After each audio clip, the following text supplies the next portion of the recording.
Desde já eu agradeço ao pastor Ivanese, presbítero Rafael pela oportunidade, pela confiança. E glorifico a Deus pela vida da igreja e de cada um que está aqui hoje. Vamos ler Lucas, capítulo 23, versículo 33 ao 43. Irmãos, eu não vou me estender muito. Vou pedir para os irmãos, se puderem, ficarem no templo até o final da mensagem. Eu creio que o Senhor vai falar com os irmãos nessa noite.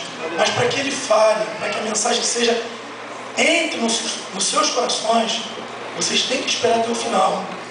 Eu não vou demorar, eu prometo. Lucas 23, versículo 33 ao 43.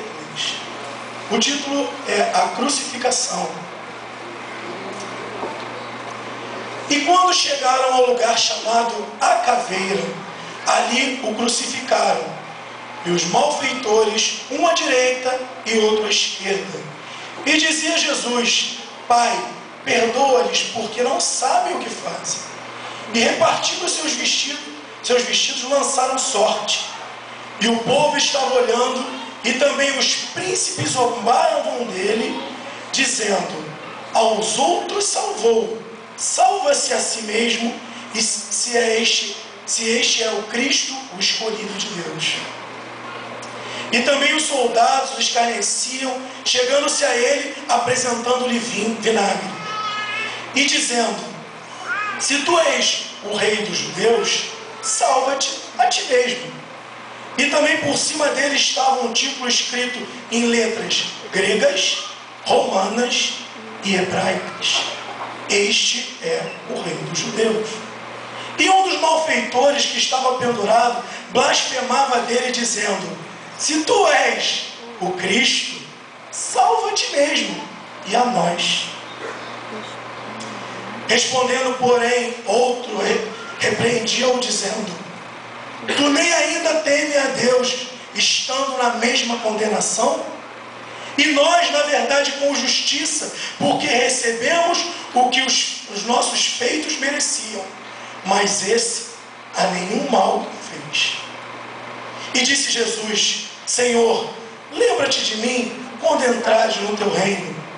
E disse-lhe Jesus: em verdade, digo que hoje estarás comigo no paraíso. Glória a Deus. Em nome de Jesus.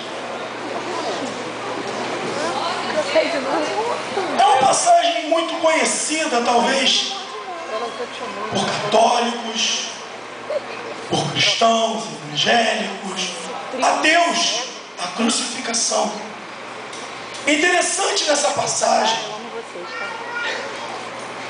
é que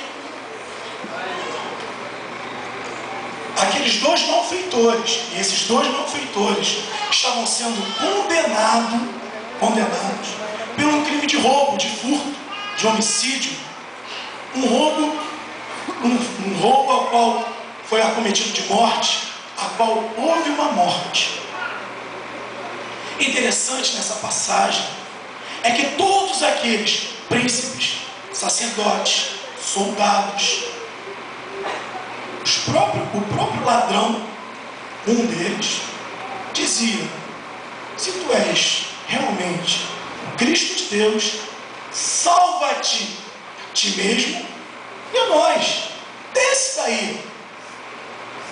Tem poderes para curar, tem poderes para libertar, tem poderes para livrar, mas não consegue livrar a si mesmo. Como dizes tu que é o Filho de Deus e recebe essa condenação? Para os que gostam de dar nomes às pregações, essa pregação se chama A Sua Vitória em um Segundo. Glória a Deus. Irmãos, nós temos um texto clássico aqui na Bíblia Sagrada, onde o Senhor Jesus já tinha recebido a condenação. O Senhor Jesus já tinha sido julgado, já tinha sido condenado. Não adiantava mais apelação, não adiantava mais ninguém tentar resgatá-lo, porque ele já tinha sido condenado. Herodes já tinha condenado a ele. Herodes já tinha condenado. E o interessante é que Herodes colocou o Cristo, o Filho de Deus, ao lado de dois ladrões. E eu quero que você atente muito bem a essa expressão, dois ladrões.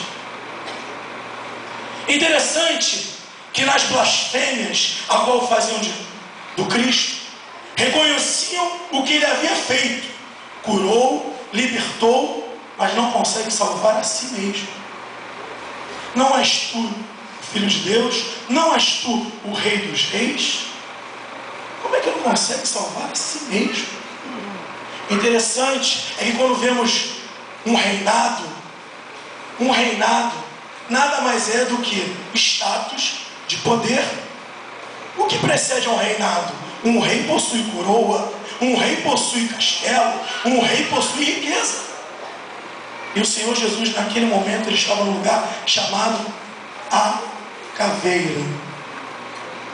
Interessante que a caveira pode ser sinônimo de tudo, menos de reino, menos de poder, menos de status. Eu não vim pregar hoje aquilo que Cristo fez.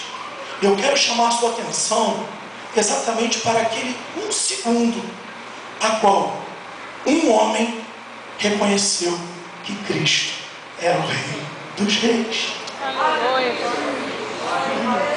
Que Cristo é o Senhor dos Senhores, o Rei dos Reis, o Salvador da minha e da sua alma. Todos sabem.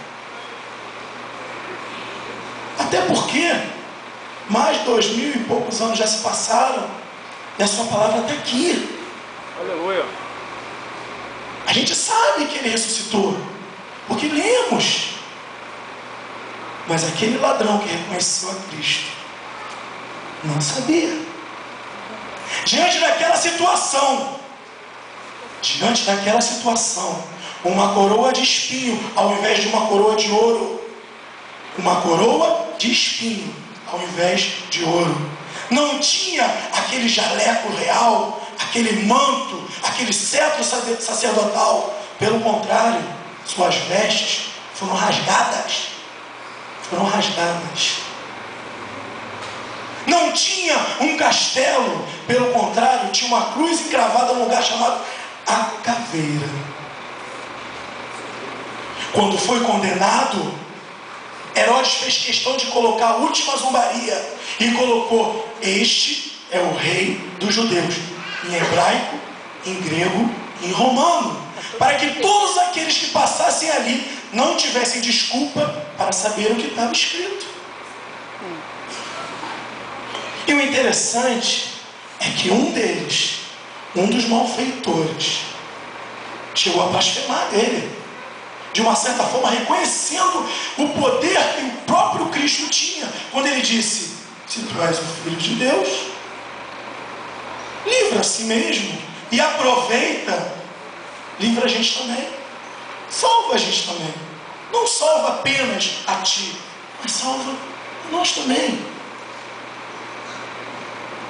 Mas aí, irmão, surge talvez, e me perdoem os teólogos, o maior exemplo de fé, que infelizmente não está escrito em Hebreus 11. Infelizmente não está escrito em Hebreus 11, porque se talvez estivesse, não precisaria do rol da fé, era apenas ler esse exemplo e atitude de fé. Aquele ladrão reconheceu que Cristo era o Senhor dos Senhores diante daquela condenação. O maior exemplo de fé é aquele homem virar e falar assim: nós realmente merecíamos esse castigo, mas esse não merece. Esse nada fez. Só que aquele homem fala isso diante de uma multidão que dizia: tu não és o Filho de Deus, desce daí. toda aquela multidão contrária.